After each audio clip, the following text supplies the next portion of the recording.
Rewmi 24 TV.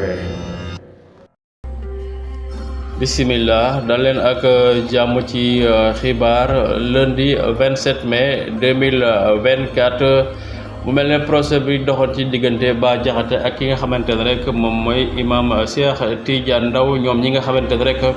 yëkkati woon nañ ay kaddu daal di koy teg ci ndoddu premier ministre bi di Ousmane Sonko mu nekk ay kaddu yu ñaaw a ñaaw ci diggante ki nga xamante ne rek moom mooy imam Cheikh Tidiane Ndao mi ak ki nga xamante ne rek moom mooy Bah Diakhaté ni ko ci suba ba léegi nag ña nga woon ca tribunal waaye fi mu toll nii mu mel ne nag daal dinañ leen nag teg ay daan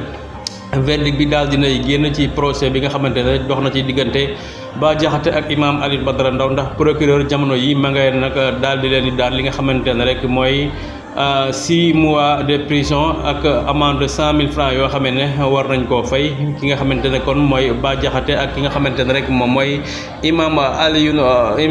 Cheikh Tidiane Ndao mi nga xamante ne ñoom ñaar ñoo bokk ay kàddu yoo xamante ne rek yëkkati nañ ko teg ko ci ndoddum Ousmane Sonko kon fii ñuy wax ak yéen nii daal bu ñu xoolee li nga xamante ne rek tukkee na ci tribunal ba procès de Bah Diakhaté ak ki nga xamante ne rek moom mooy imam Cheikh Tidiane Ndao ñoom nag fi mu toll nii kon daal procureur la mu bëgg rek mooy la mu sàkku fi mu toll nii mooy ñu daal di leen nag